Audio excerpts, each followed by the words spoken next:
The mountain man's hands were bloodied and frozen when he first saw her through the pines, standing at the edge of the trading post with eyes that held the kind of sorrow that could break a man's heart clean in two. It was October of 1876 in the Wyoming Territory, and Dalton Hayes had been trapping in these mountains for going on 8 years now.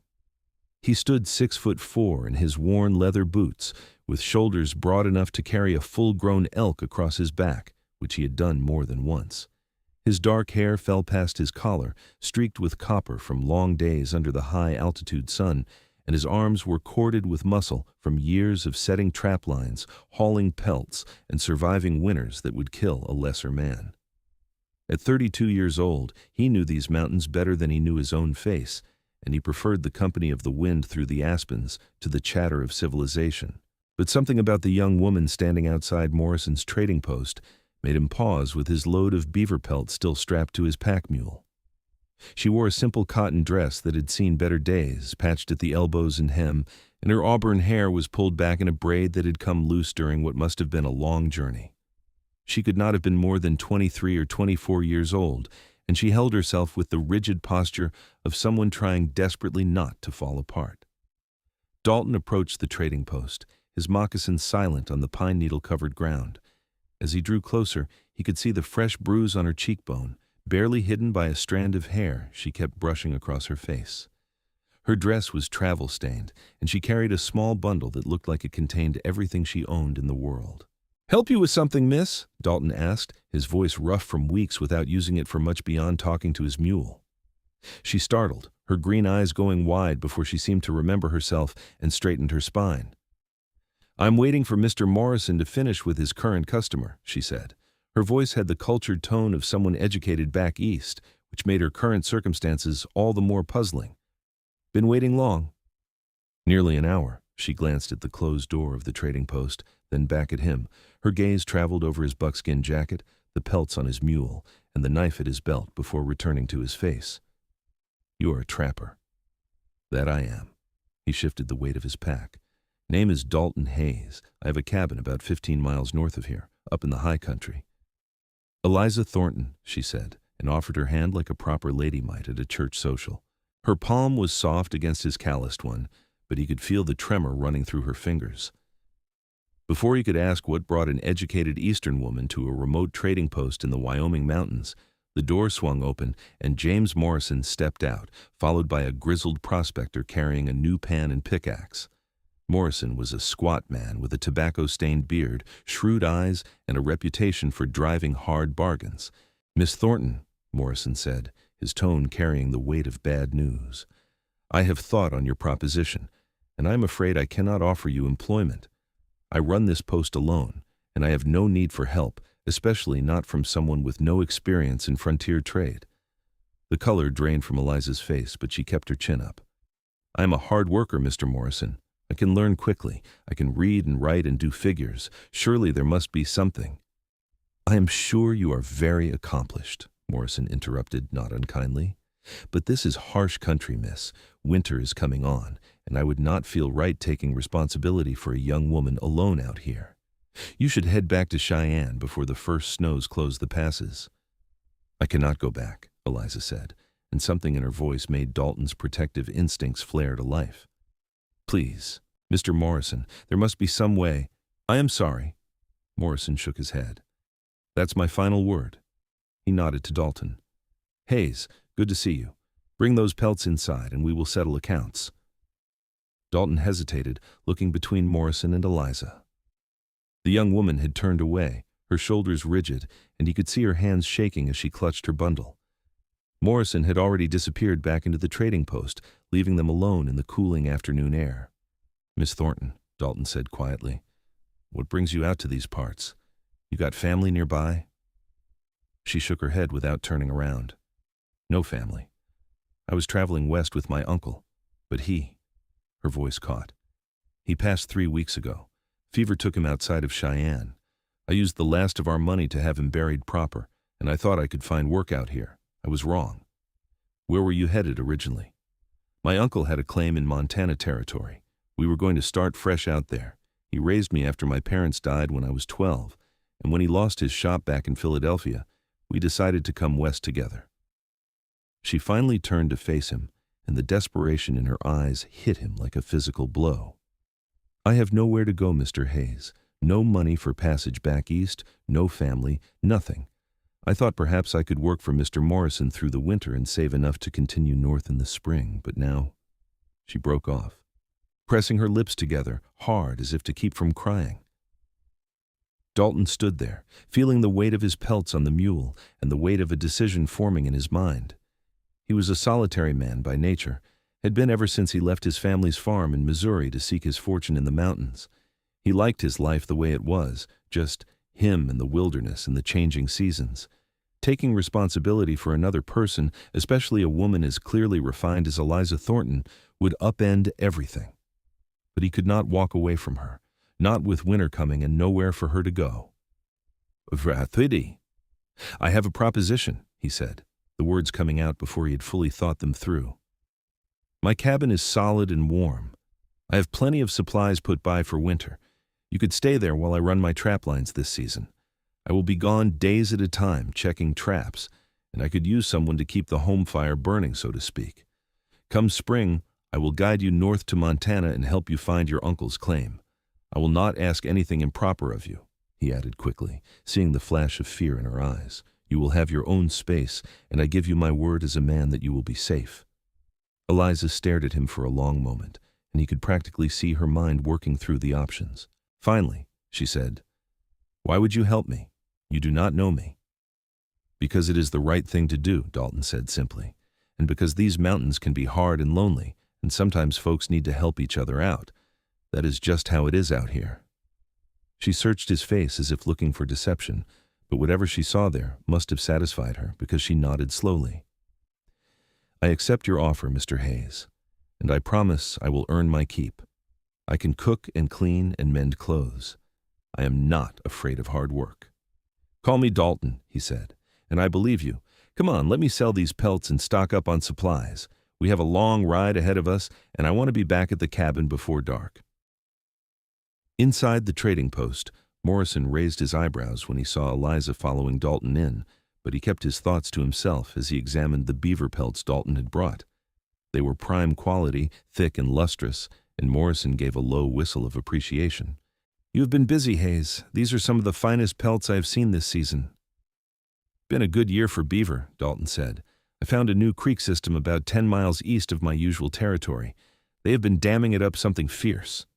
They haggled over prices for a few minutes, a familiar dance that ended with Dalton getting a fair price and Morrison maintaining his profit margin. Dalton took his payment in a mix of cash and supplies, flour, coffee, sugar, salt, dried beans, and a few other staples that would help stretch their stores through the winter. He also purchased fabric for a new dress for Eliza, some warmer clothes, and sturdy boots that would serve better than the worn shoes she was wearing. "You planning on keeping her up there all winter?" Morrison asked quietly, while Eliza was examining some sewing needles on the other side of the store. "She needs a place to stay, and I could use the help," Dalton said, his tone making it clear the subject was not open for discussion. Morrison held up his hands. "No judgment from me, Hayes. Just make sure you know what you are getting into. Winter is long, and isolation can make people do strange things."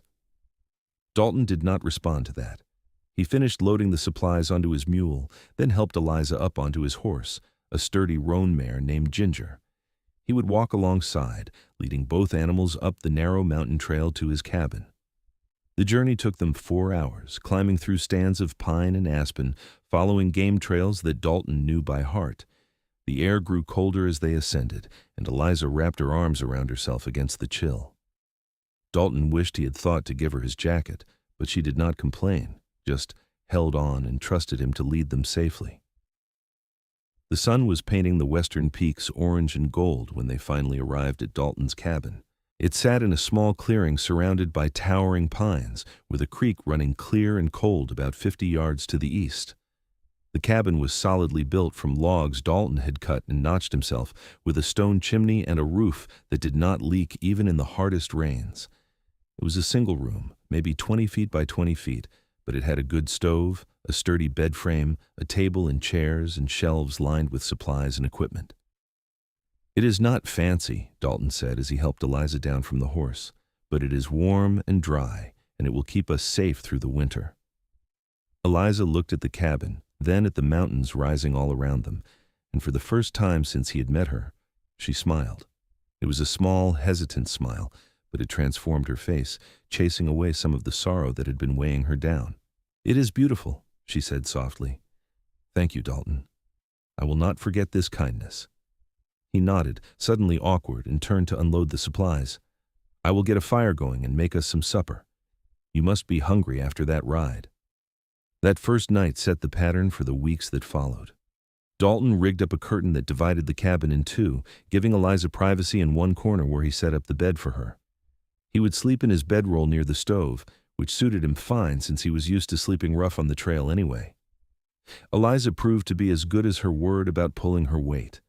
She cooked meals that were better than anything Dalton had eaten in years, kept the cabin spotless, and spent her evenings mending his clothes and sewing herself a new dress from the fabric he had bought. But it was the conversation Dalton found himself treasuring most. After years of solitude broken only by occasional trips to the trading post, having someone to talk to in the evenings was a luxury he had not known he was missing. Eliza told him about growing up in Philadelphia, about her parents who had died in a cholera outbreak, about her uncle's kindness in taking her in and teaching her to love books and learning. She told him about the hardscrabble years after her uncle's business failed and the hope they had both felt setting out for the Montana goldfields. In turn, Dalton found himself sharing stories he had never told anyone, about growing up the youngest of 6 boys on a Missouri farm, about feeling stifled by the expectations and the endless sameness of plowing and planting and harvesting, about the day he turned 24 and decided to head west to see what lay beyond the horizon, about falling in love with these mountains and the freedom they represented, and building this cabin with his own 2 hands. "Do you ever get lonely?" Eliza asked one evening as they sat by the fire, the wind howling outside like a living thing. Dalton considered the question. "Sometimes," he admitted, "especially in the deepest part of winter when the snow is so high, you cannot get down the mountain for weeks at a time. But mostly I find peace in the solitude. Or I did anyway." "What changed?" She looked at him over her mending, her needle poised in midair. "You did," he said, then felt his face heat at the admission. "I mean, having company has been nice. It is different than I expected." Eliza's cheeks flushed pink, and she ducked her head back to her sewing. "I'm glad," she said softly. "You have saved my life, Dalton. I do not know how I will ever repay you." "You do not owe me anything," he said gruffly. "We are helping each other out, that is all." But even as he said it, Dalton knew it was becoming more than that. He found himself noticing things about Eliza that had nothing to do with her usefulness as a housekeeper. The way her hair caught the firelight, turning it to burnished copper. The sound of her laugh when he told a particularly ridiculous story about his early days in the mountains. The quiet strength in her that kept her going even after everything she had lost. She was beautiful, yes, but more than that. She was kind and brave and intelligent, and Dalton was falling for her in a way that both thrilled and terrified him. As October turned to November, Dalton began running his trap lines in earnest. He had spent the late summer and early autumn scouting the best locations, and now he set his traps with the practiced efficiency of long experience. He focused primarily on beaver, whose thick pelts brought the best prices, but he also trapped fox when he came across their dens and trails. The work was hard and cold, requiring him to wade into icy streams to set the traps just right, then check them every few days to collect his catch and reset the traps. He would leave before dawn with his pack full of supplies and traps, and sometimes he would not return for 3 or 4 days. Each time he left, he worried about Eliza alone in the cabin, but she always assured him she would be fine. She had his rifle, plenty of firewood, and the door barred from the inside. Still, he found himself hurrying through his trapline rounds, eager to get back to the cabin and make sure she was safe. The first time he returned from a 4-day trip, Eliza greeted him at the door with a smile that made the cold and exhaustion melt away. She had stew waiting, hot bread and coffee strong enough to wake the dead. After he had eaten his fill and warmed himself by the fire, he showed her the pelts he had brought back. 3 prime beaver and a beautiful red fox with fur so lustrous it seemed to glow in the firelight. They are magnificent, Eliza breathed, running her fingers carefully over the fox pelt, but also sad. These were living creatures not long ago. They were, Dalton agreed, and I do not take their lives lightly. Out here, everything is connected. The beaver build dams that create habitat for fish and birds. The fox keeps the rabbit and mouse populations in check, and I take only what I need, never more. It is the way of things in the mountains. I understand, Eliza said. My uncle used to say that city people forget where things come from. They buy meat at the butcher without thinking about the animal it came from, wear furs without thinking about the trapper who risked his life in the cold. Out here, you cannot forget. It is all more real somehow. Dalton nodded, pleased that she understood. He began the process of cleaning and stretching the pelts, a task that required care and skill. Eliza watched him work, asking questions about the process, and he found himself explaining the intricacies of preparing furs for sale. By the time he was finished, it was well past midnight, but neither of them seemed ready for sleep. Tell me about the fox, Eliza said. Where did you find it? Up near the ridgeline, about 6 miles north of here. There's a series of rocky outcroppings there, and fox like to den in the spaces between the rocks. I set my traps near a rabbit run, and this beauty walked right into it. He gestured to the pelt, now stretched and drying. The fox has been used for trim on fancy coats back east. This one will fetch a good price. It seems a shame that something so beautiful will just be decoration for someone who has never seen these mountains, Eliza said wistfully. Maybe, Dalton allowed, but that money will buy supplies that keep us alive through winter. Everything has its purpose. The pattern continued through November and into December. Dalton would spend days at a time running his trap lines, and his collection of pelts grew steadily. He was having one of the best seasons of his trapping career, with beaver seemingly everywhere he looked, and fox plentiful in the high country. He took pride in each pelt, in the care he took with the animals and the skill required to prepare the furs properly. But increasingly, his thoughts were not on the trapping but on Eliza waiting for him back at the cabin. He found himself taking mental notes of things to tell her, storing up stories and observations to share when he returned. The cabin had changed with her presence, becoming warmer and more welcoming. She had sewn curtains for the windows, organized his haphazard supplies into neat rows, and even managed to coax some dried flowers into a decorative arrangement on the table. More than that, though, she had brought life and laughter into a space that had been merely functional before. One night in mid-December, after a particularly successful week that had netted him 5 beaver and 2 fox, Dalton returned to find Eliza waiting with news of her own. "We had a visitor while you were gone," she said, after he had settled in and warmed up.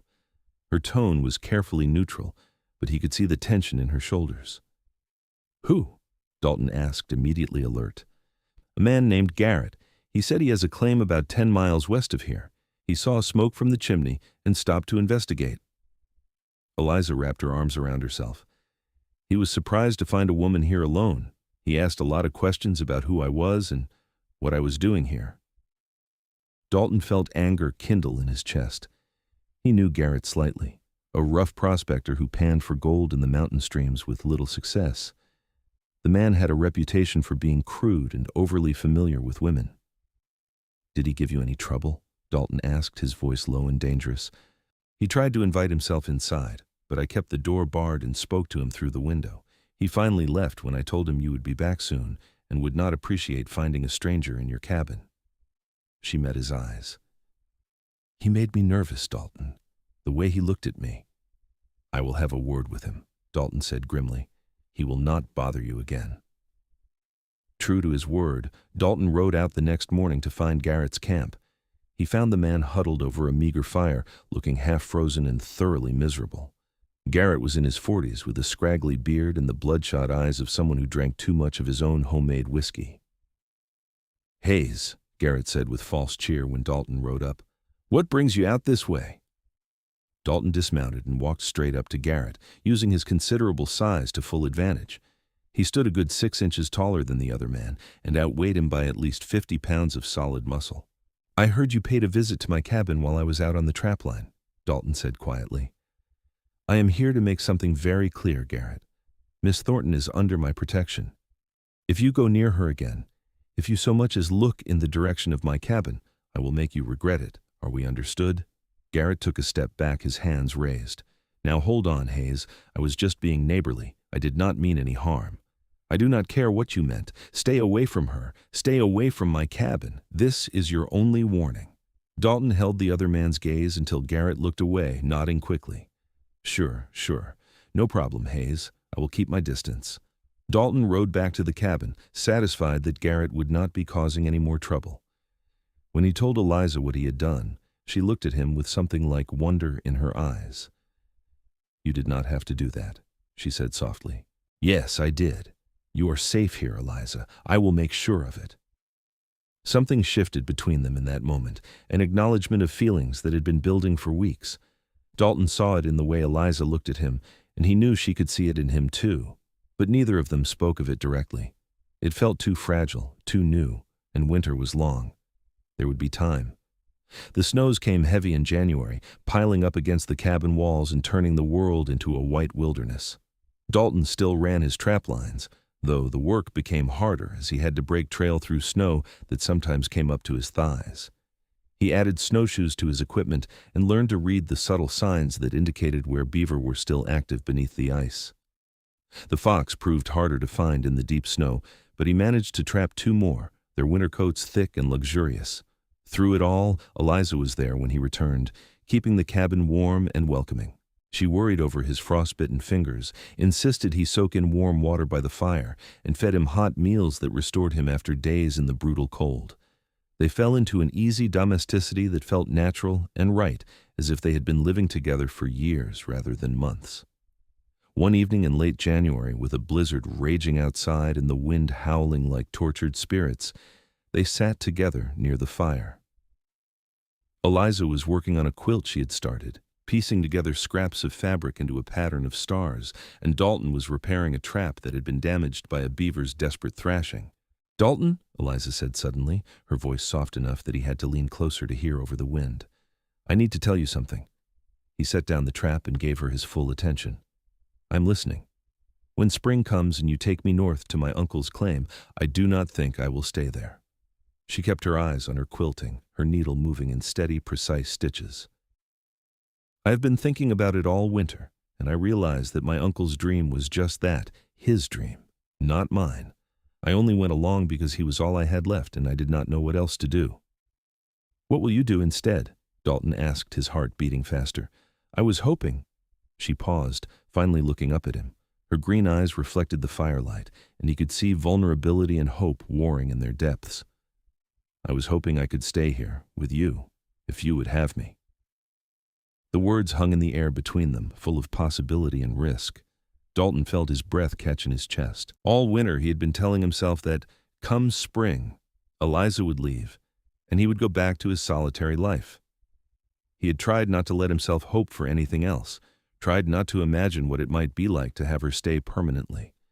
But now she was offering him exactly that, and he found himself unable to form words for a long moment. "Eliza," he finally managed, "I would like nothing more than for you to stay. But you need to understand what that means. This is a hard life.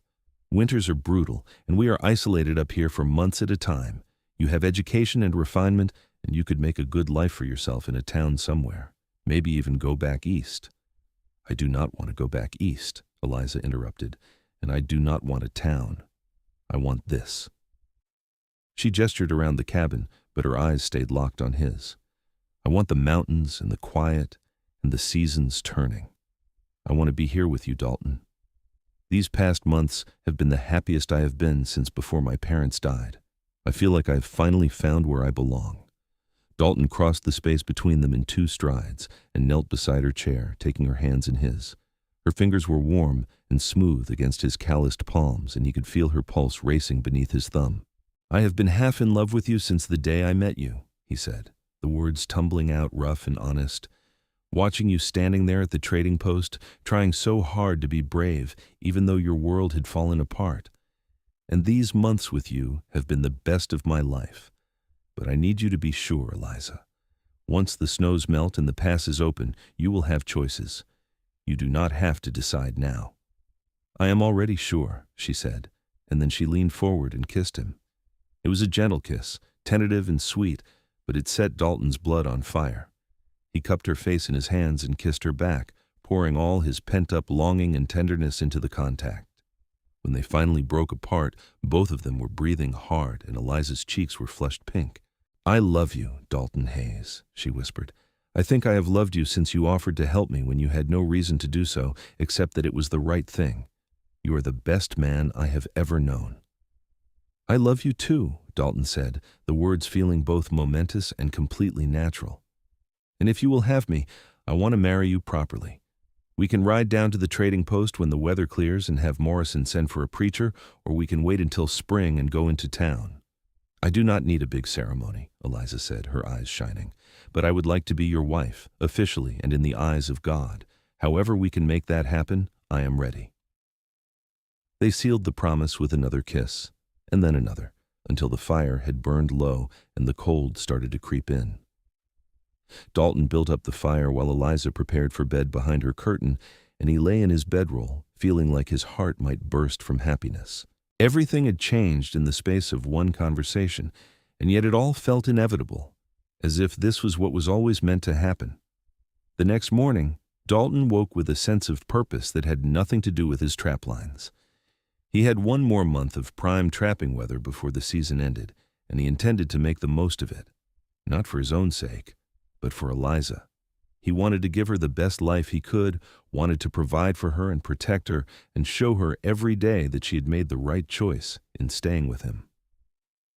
February was brutal, with temperatures dropping so low that the sap in the pine trees froze and made them crack like rifle shots in the night. But Dalton barely noticed the cold. He was driven by a fierce determination to trap every beaver and fox he could find. He extended his trapline range, pushing into new territory he had scouted but never fully explored. The risks were greater, the cold more intense, the distance from the cabin longer, but the rewards were worth it. He found a whole series of beaver ponds that had been undisturbed by trappers, and the beaver there were fat and healthy, with pelts so thick and lustrous they took his breath away. The fox proved more elusive, but he was patient and clever. He learned their habits, studied their tracks in the snow, and set his traps with meticulous care.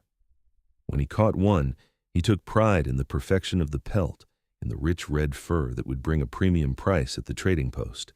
Each pelt represented not just money, but a promise, a vow he was making to Eliza with every trap he set and every long, cold mile he traveled. By the time March arrived and the first hints of spring started to show in the longer days and the occasional thaw, Dalton had amassed a collection of pelts that far exceeded anything he had managed in previous years. He had 37 beaver pelts, each one carefully prepared and stored in the cabin's cool back room. He had 11 fox pelts, their fur so perfect they seemed to glow with an inner fire. It was a fortune by trapping standards, enough to buy supplies for years to come, enough to expand the cabin or build a barn, enough to provide security for the life he and Eliza were building together. But Dalton had something more in mind than just practical considerations. He wanted to do something that would show Eliza the depth of his commitment, something traditional and symbolic that would mark this moment as the true beginning of their life together. On the first day of March, with the sun shining bright and the snow starting to melt in earnest, Dalton loaded all of his pelts onto his pack mule and asked Eliza to come with him for a walk. She looked puzzled but agreed, wrapping herself in the warm coat he had bought her and following him out into the clearing in front of the cabin. The snow was still deep, but Dalton had packed down a path, and the sun was warm enough that water dripped from the cabin's eaves in a steady rhythm. The air smelled of pine and melting snow and the promise of spring. "Where are we going?" Eliza asked, her breath pluming in the cold air. "Not far," Dalton said. He led her to the center of the clearing where the sun was brightest and the snow had been trampled flat from his comings and goings. Then he unloaded the mule, taking his time, building the suspense even though his heart was hammering in his chest. When he had all 48 pelts in his arms, he walked over to where Eliza stood, watching with wide, confused eyes. Then, with deliberate ceremony, he knelt in the snow before her and laid every single pelt at her feet. The beaver pelts went down first, dark and thick and beautiful. Then the fox pelts, like flames against the white snow. He arranged them carefully, creating a tribute of fur that represented months of hard work and danger and cold beyond imagining. When he was finished, he looked up at Eliza and saw tears streaming down her face. This is everything I caught this season," Dalton said, his voice rough with emotion. "Every trap I set, every mile I walked, every cold night I spent on the trapline, I was thinking of you. I was thinking of our future together. I want you to know that I will always provide for you, Eliza. I will always do whatever it takes to give you a good life. These pelts are my vow to you, that I will work hard, that I will be a good husband, that I will spend the rest of my life making sure you never regret choosing to stay here with me." Eliza was crying openly now, her hands pressed to her mouth. "Dalton," she managed through her tears, "this is the most beautiful thing anyone has ever done for me. I do not even have words." "You do not need words," Dalton said, rising and pulling her into his arms. "Just say you will marry me. Say you will be my wife, and let me spend the rest of my life loving you." "Yes," Eliza sobbed against his chest. "Yes, of course, yes. I love you so much." "Dalton, I did not know it was possible to feel this way about another person." They stood there in the snow, holding each other while the sun shone down and the meltwater sang its spring song around them. The pelts lay at their feet, a symbol of commitment and hard work and the strange, beautiful path that had brought them together. That evening, they celebrated with a special meal Eliza had been planning, using some of the precious sugar and dried fruit Dalton had brought back from the trading post. They talked late into the night, making plans for their future. Dalton would take the pelts down to Morrison's and sell them, using the money to buy materials to expand the cabin. They would add another room, maybe two, with the thought that someday there might be children to fill them. They would plant a garden in the spring, and Dalton would teach Eliza to fish in the creek. They would build a life together in these mountains, season after season, year after year. As March progressed and the snow continued to melt, Dalton kept his word. He loaded the pelts onto his mule and made the long trip down to Morrison's trading post, with Eliza riding beside him on Ginger. The trail was muddy and treacherous with the spring runoff, but they made it safely, both of them eager for what came next. Morrison's eyes went wide when he saw the quantity and quality of Dalton's pelts. "Hayes, this is incredible work. Best I have seen in my 20 years running this post. You must have trapped every beaver and fox in the territory." "Just worked hard this winter," Dalton said, trying to keep the pride out of his voice and failing. "Had good reason to." Morrison counted out payment that made even his experienced poker face show surprise. It was more money than Dalton had ever had at one time, and he immediately used a portion of it to buy supplies for the cabin expansion and new clothes for Eliza, including a beautiful blue dress that brought out the color of her eyes. "One more thing," Dalton said as Morrison was tallying up the purchases. "You mentioned last fall that you could send for a preacher if needed. I need one." Morrison looked between Dalton and Eliza, and a slow smile spread across his weathered face. "About time, Hayes. I will send word down to Cheyenne. Should be able to get a circuit preacher up here within the month." True to his word, a traveling preacher arrived at the trading post in early April, a Methodist minister named Reverend Holbrook, who rode the mountain territories performing baptisms, marriages, and funerals for the scattered settlers. Dalton and Eliza were married on a bright April morning with Morrison and 2 other trappers as witnesses. Eliza wore her blue dress with wildflowers in her hair that Dalton had picked that morning, and Dalton wore his best buckskins, freshly cleaned and with a new shirt Eliza had sewn for him. The ceremony was simple but heartfelt. When Reverend Holbrook pronounced them man and wife and told Dalton he could kiss his bride, Dalton swept Eliza into his arms and kissed her thoroughly, earning whistles and applause from their small audience. Eliza laughed against his mouth, her arms wrapped tight around his neck, and Dalton felt a completeness he had never known was possible. They spent their wedding night at the cabin, which Dalton had spent the previous week preparing. He had built a proper bed frame with a real mattress stuffed with pine needles and covered with the quilt Eliza had made. He had cleaned every surface until it shone and gathered more wildflowers to brighten the space. When he carried Eliza over the threshold, she was laughing and crying at the same time, and Dalton felt his heart swell with love for this brave, beautiful woman who had chosen him and this life. Their wedding night was tender and passionate, a discovery of each other that left them both breathless and amazed. Afterward, they lay together in the new bed, Eliza's head on Dalton's chest and his arms wrapped securely around her. "I never imagined this," Eliza said softly, her fingers tracing idle patterns on his skin. "When I was standing at that trading post last October, I thought my life was over. I thought I had lost everything and had nowhere to go. And now look at us. I've never been happier." "Neither have I," Dalton admitted. "I thought I knew what I wanted, just me and the mountains and nothing complicated. But you changed everything, Eliza. You made me realize that there is something better than solitude. There is partnership. There is love." "To think it all started with Beaver and Fox," Eliza said with a soft laugh. "You trapped all season long, and then you laid every pelt at my feet. Do you know how rare you are, Dalton Hayes? How special?" "I just did what felt right," Dalton said, pressing a kiss to the top of her head.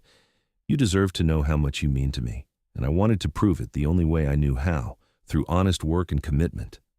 "You proved it," Eliza assured him. "Every single day you prove it." The spring and summer that followed were a time of joyful hard work. Dalton expanded the cabin, adding a second room that would serve as a bedroom, which allowed the main room to be a proper living space, with a kitchen area and a table big enough for company. He built shelves and a chest for storing clothes, and he even constructed a small front porch where they could sit in the evenings and watch the sun set over the mountains. Eliza planted a garden with seeds she had ordered through Morrison's trading post, and she proved to have a natural talent for coaxing vegetables from the rocky mountain soil. By midsummer, they had lettuce, carrots, beans, and squash, and Eliza experimented with preserving and pickling to extend the harvest through the coming winter. They fell into a comfortable rhythm, working together during the day and spending their evenings talking and planning and simply enjoying each other's company. Dalton taught Eliza to fish, and she proved to be patient and skilled, often catching more than he did. She learned to recognize animal tracks and read the weather signs in the clouds. In turn, she taught him small refinements that made their cabin more of a home, how to arrange furniture for better flow, how to make the simple meals they ate feel special, how to find beauty in everyday moments. Summer turned to autumn, and Dalton began preparing for another trapping season. But this year was different because Eliza was his partner in all things, not just someone he was providing for. She helped him scout new locations, carrying supplies and keeping notes on the best spots they found.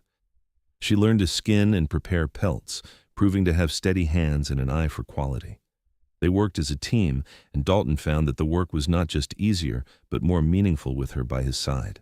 By October of 1877, exactly 1 year after they had first met, Dalton and Eliza had built something truly remarkable. Their cabin was snug and well-stocked, their love was deep and true, and they faced the coming winter not with apprehension, but with eager anticipation. They had everything they needed, each other, their mountain home, and a future full of promise. One evening, as they sat on their porch watching the aspens turn gold in the slanting autumn light, Eliza turned to Dalton with a smile that held a secret. "I have news," she said, taking his hand and placing it on her still flat stomach. "We are going to have a baby. Come spring, there will be 3 of us."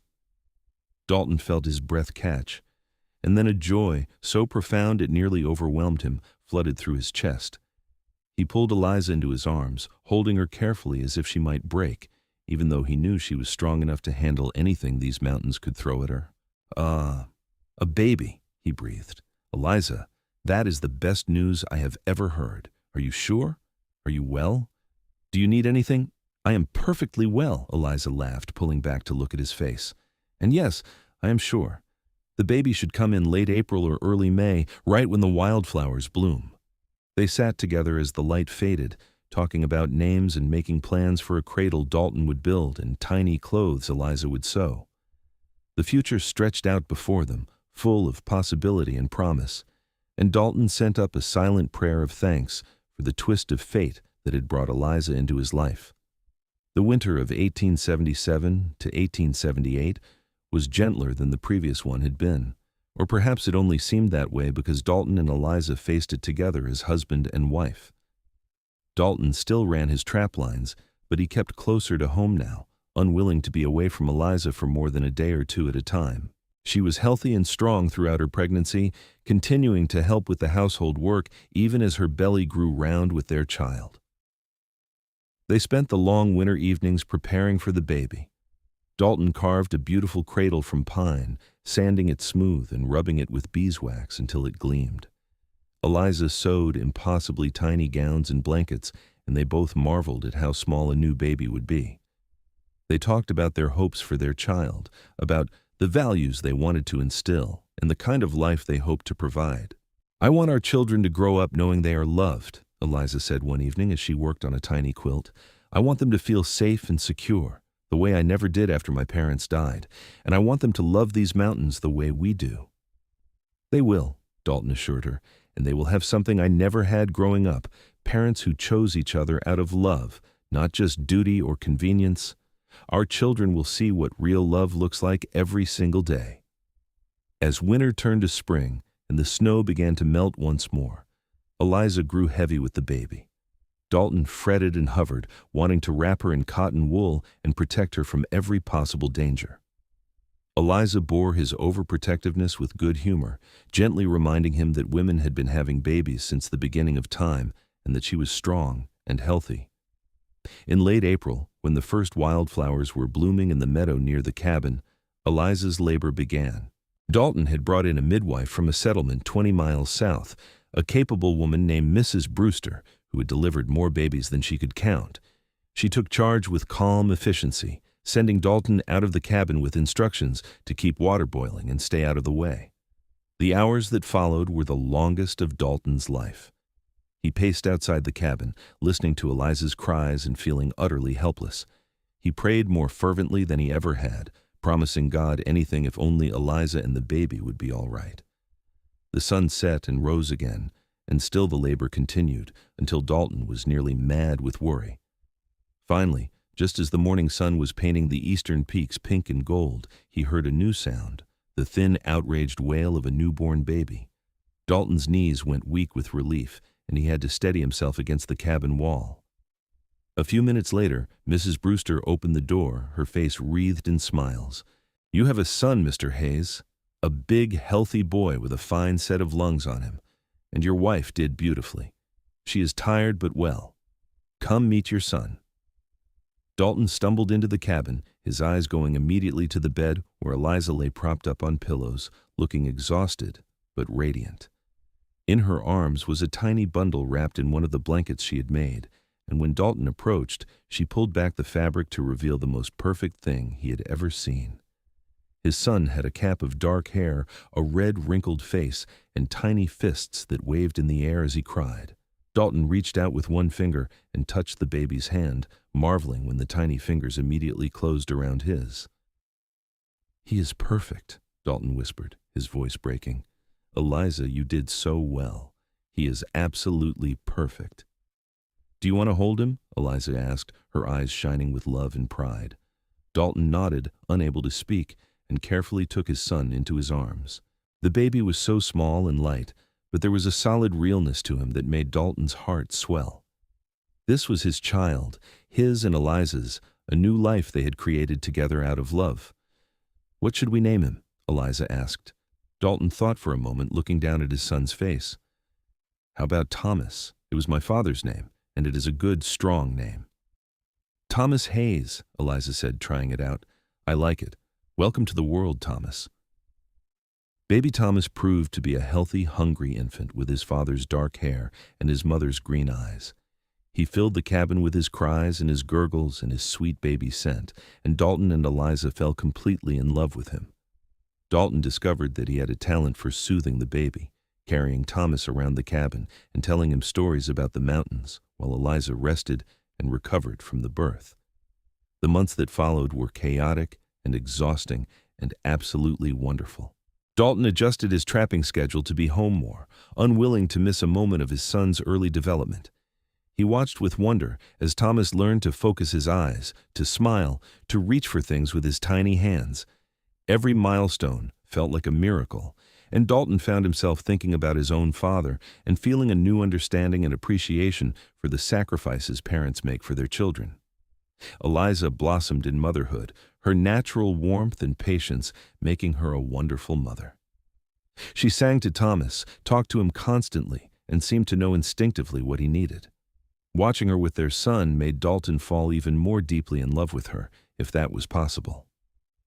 As Thomas grew from a newborn to an infant to a toddler, the Hayes family settled into their life in the mountains.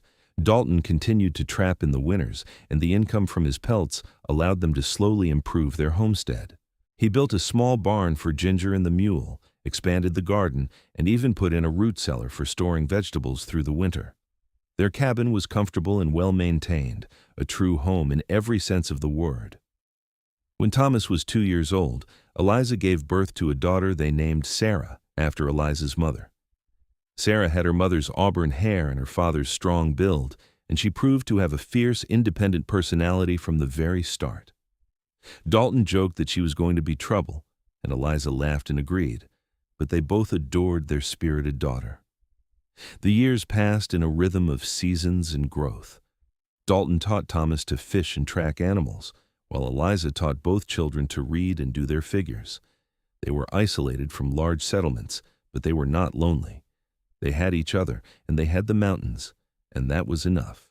Other trappers and settlers occasionally passed through, and Dalton and Eliza became known for their hospitality. They always had a hot meal and a warm place to sleep for travelers, and Eliza's cooking and Dalton's stories were talked about in trading posts throughout the territory. They made friendships that lasted years, and their children grew up knowing that while their family was small, they were part of a larger community of mountain people who looked out for each other. When Thomas was 10 and Sarah was 8, Eliza gave birth to twins, a boy and a girl they named Daniel and Rose.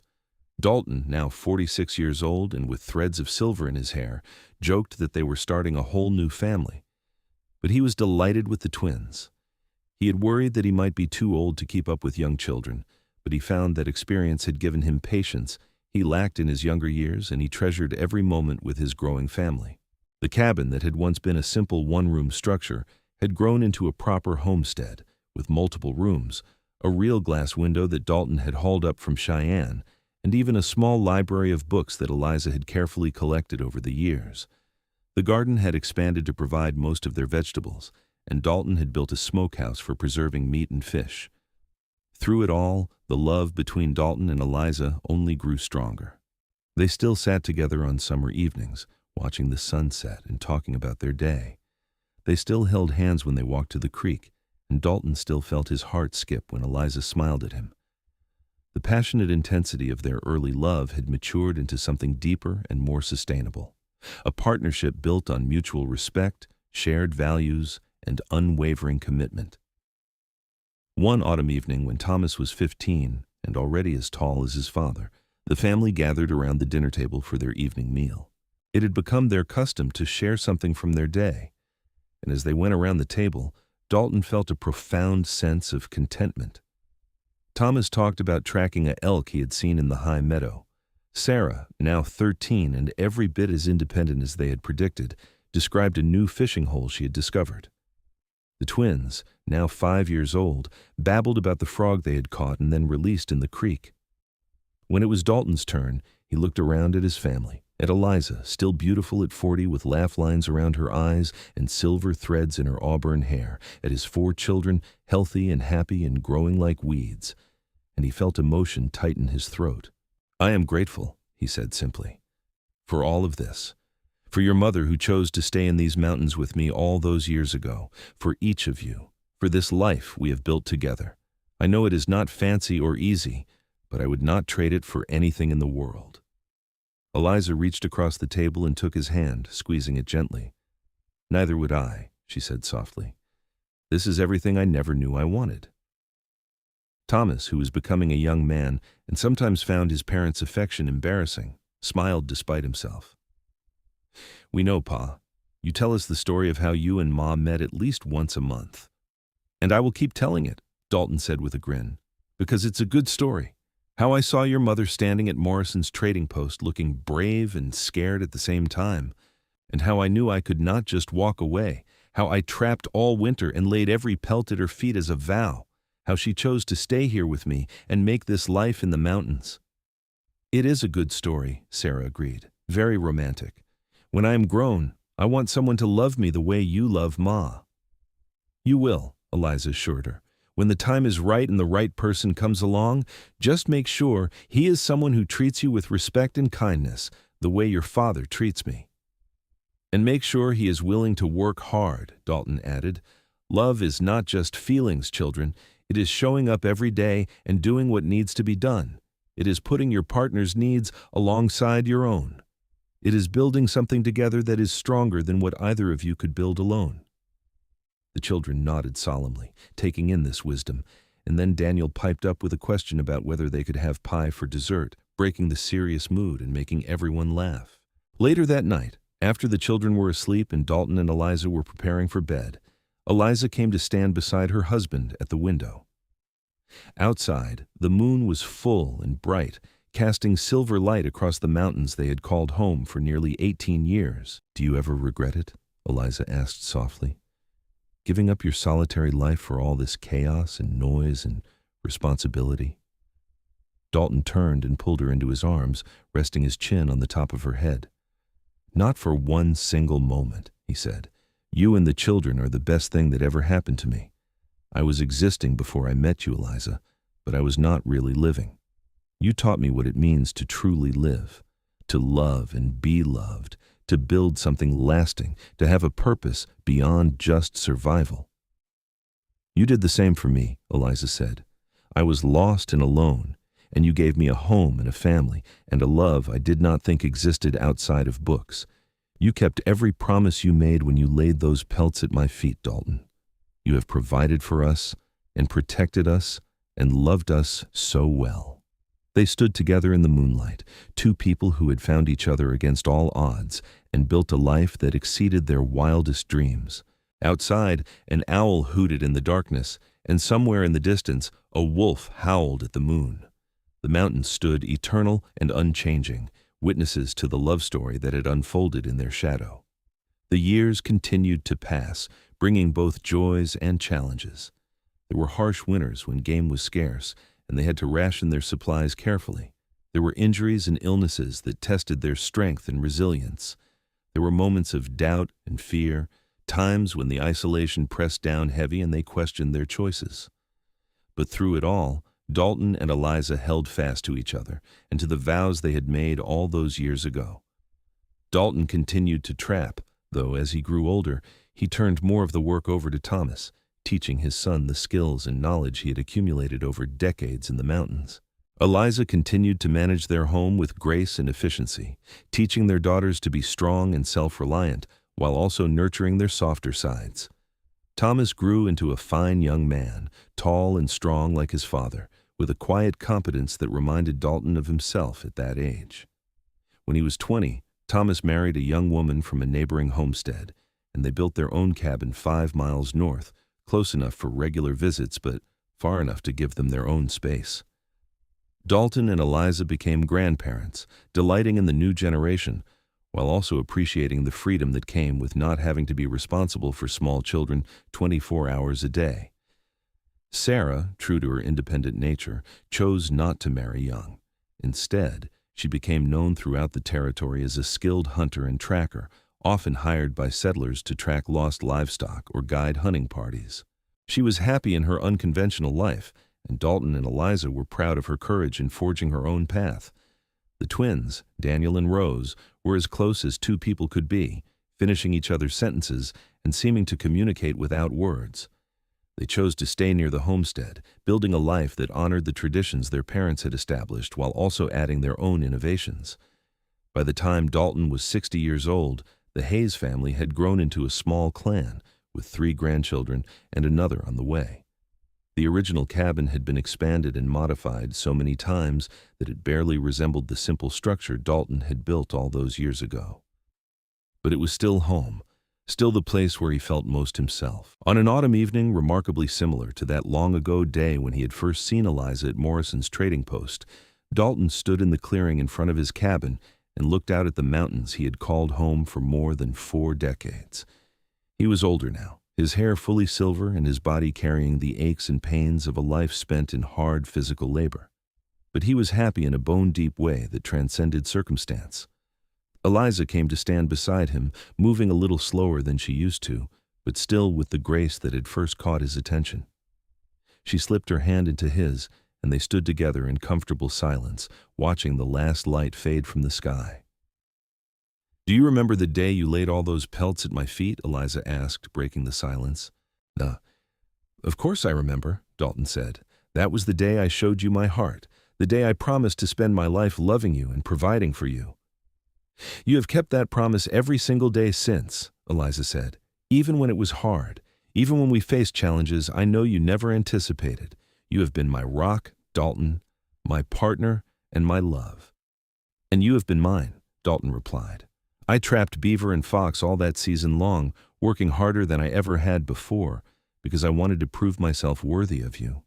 But the truth is, Eliza, you made me worthy. You believed in me and chose me, and that belief gave me the strength to become the man you saw in me." "We made each other better," Eliza said. "That is what love does. It does not complete us or fix us because we were not broken to begin with. It challenges us to be the best versions of ourselves." Dalton pulled her closer, wrapping his arm around her shoulders. "I would do it all again," he said. "Every cold mile on the trap line, every pelt laid at your feet, every challenge we have faced, I would do it all again in a heartbeat because it led me here, to this life with you." They stood together as the stars began to emerge, one by one, in the darkening sky. The mountains rose around them, eternal and steadfast, and the wind whispered through the pines with a sound that was almost like music. Inside the cabin, they could hear the murmur of voices as their family gathered for dinner. Children and grandchildren, and the promise of generations yet to come. This was their legacy, Dalton thought, not just the physical structures they had built or the land they had tamed, but the love they had nurtured and the family they had created. It had started with a solitary mountain man and a desperate woman at a trading post, and it had grown into something beautiful and lasting. As they turned to go inside, Dalton paused and looked back at the mountains one more time. Somewhere up there, in the high country where he had spent so many seasons trapping, the beaver were building their dams and the fox were hunting in the twilight.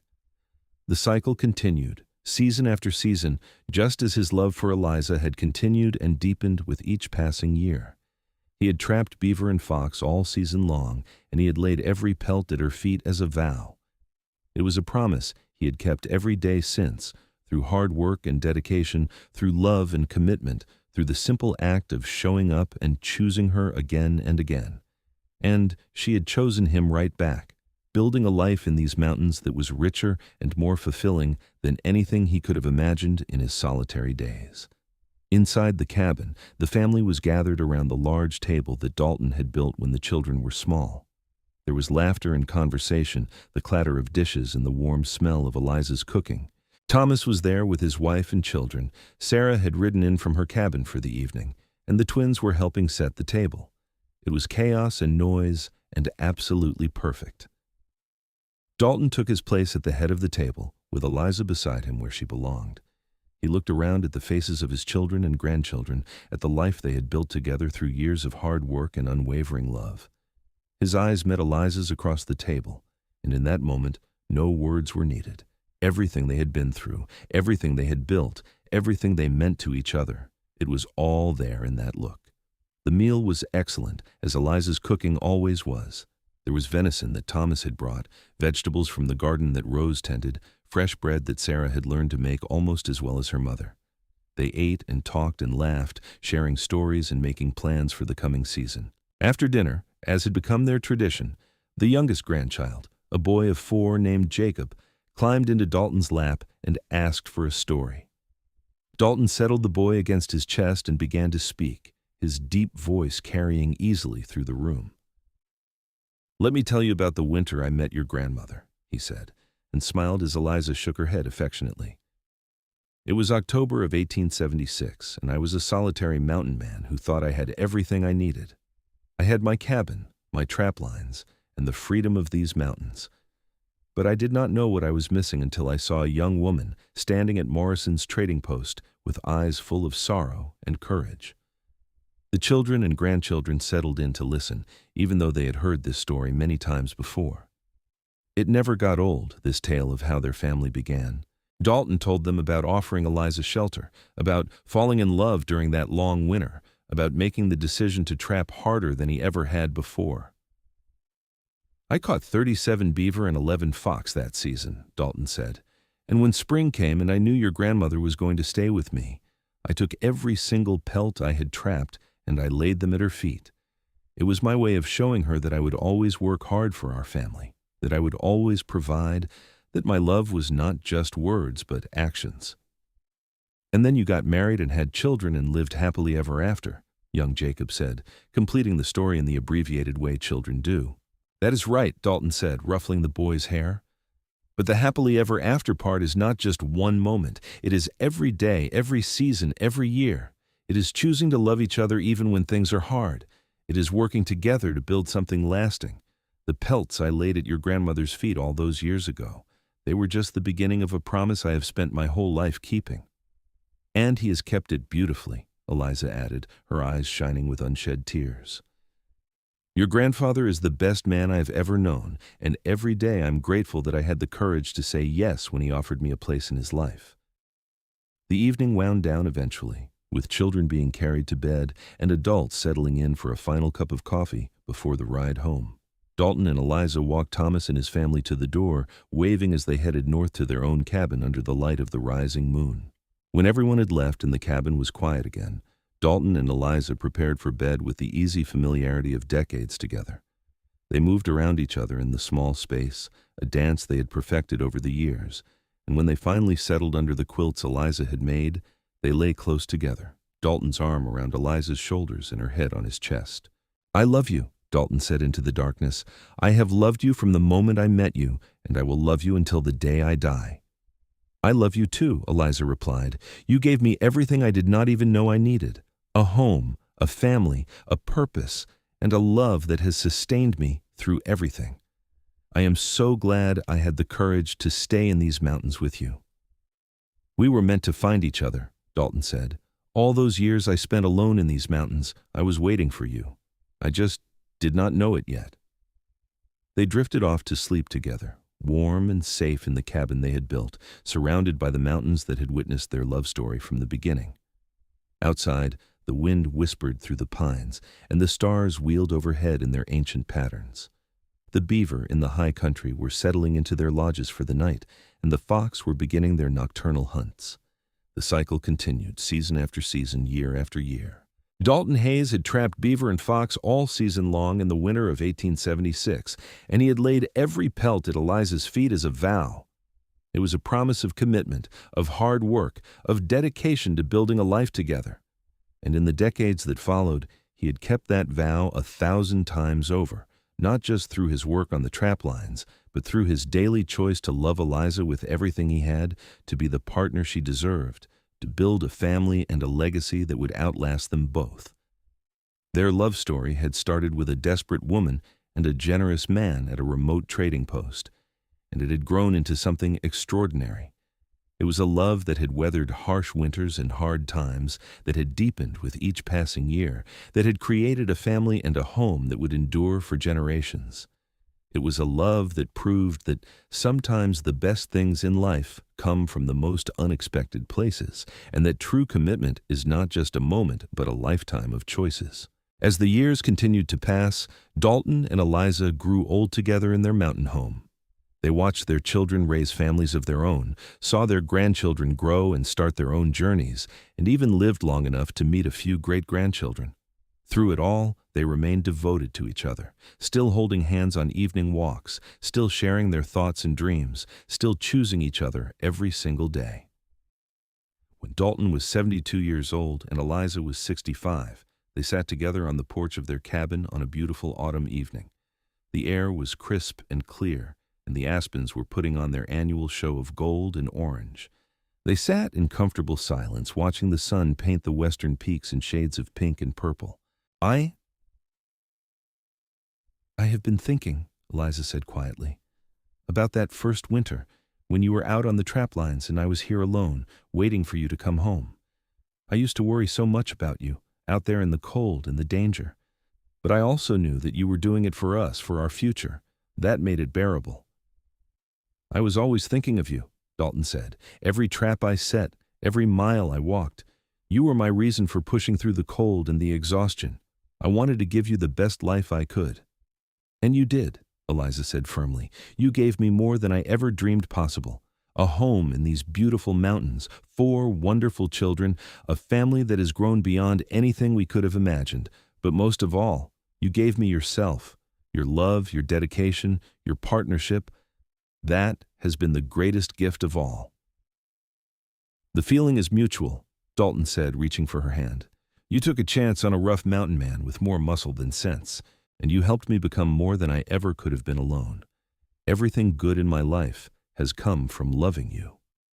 They sat together as the light faded, 2 people who had found each other against all odds and built a love that had lasted a lifetime. The mountains stood eternal around them, and the wind carried the scent of pine and autumn leaves. Somewhere in the high country, the beaver were preparing for winter, and the fox were hunting in the gathering darkness. The cycle continued, as it always had and always would. Dalton thought back to that long-ago October day when he had first seen Eliza at Morrison's trading post.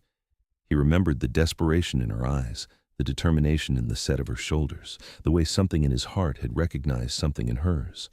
He remembered the decision to offer her shelter, the long winter of falling in love, the back-breaking work of running his trap lines with renewed purpose.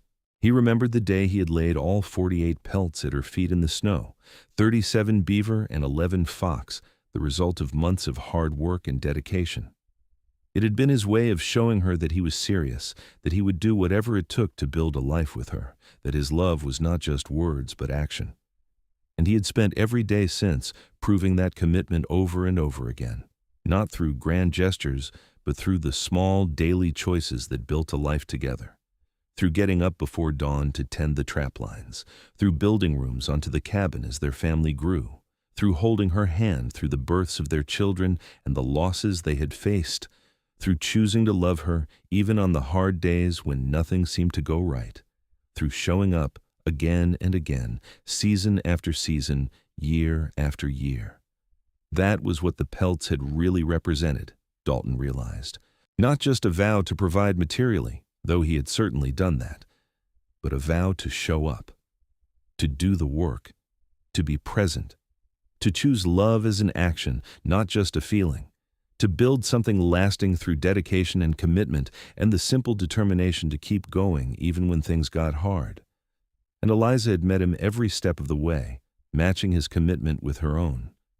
She had chosen to stay in these isolated mountains when she could have gone back to civilization. She had learned to thrive in this harsh environment, raising their children with grace and strength. She had been his partner in every sense of the word, building this life alongside him with her own hard work and dedication. Thank you, Dalton said suddenly, the words coming from deep in his heart. For saying yes to that first offer of shelter, for choosing to stay, for building this life with me, for loving me even when I was too rough around the edges, for everything, Eliza. Thank you for everything. Eliza squeezed his hand, her eyes bright with tears. Thank you for seeing me that day at the trading post, for not just walking past, for offering me hope when I had none, for laying those pelts at my feet and showing me what real love looks like, for every day since. I would choose you again, Dalton. 1,000 times over, I would choose you. They held each other as the stars began to emerge in the darkening sky. 2 people who had found their home, not just in a place, but in each other. The love story that had begun with a mountain man and his pelts had become something far greater, a testament to the power of commitment, the strength of partnership, and the enduring beauty of a love that chose to show up day after day, season after season, year after year. Inside the cabin, the life they had built together surrounded them. The quilts Eliza had sewn, the furniture Dalton had crafted, the photographs of children and grandchildren arranged on the mantel. Every object told a story, every corner held a memory. This was the legacy of those pelts laid in the snow so many years ago, not just a family, but a home built on love and commitment and the simple determination to honor the vows they had made. As Dalton and Eliza finally rose to go inside for the night, they paused at the threshold and looked back at the mountains one last time. The peaks stood dark against the starlit sky, eternal and unchanging. Somewhere up there, in the places where Dalton had once run his trap lines, life continued its ancient patterns. The beaver built their dams, the fox hunted in the darkness, and the seasons turned in their endless cycle. And here, in this cabin in the mountains, two people who had found each other against all odds settled in for another night together. They had started with nothing but courage and hope and a mountain man's determination to prove his love, and they had built something extraordinary, a life, a family, a love that would echo through generations. Dalton Hayes had trapped beaver and fox all season long in that fateful winter of 1876, and he had laid every pelt at Eliza's feet as a vow. It was a promise he had kept every day since, through decades of hard work and unwavering devotion. And as he drifted off to sleep that night with Eliza safe in his arms, he knew that it was a vow he would keep until his dying day, and even beyond, in the legacy of love they had created together in these mountains they called home.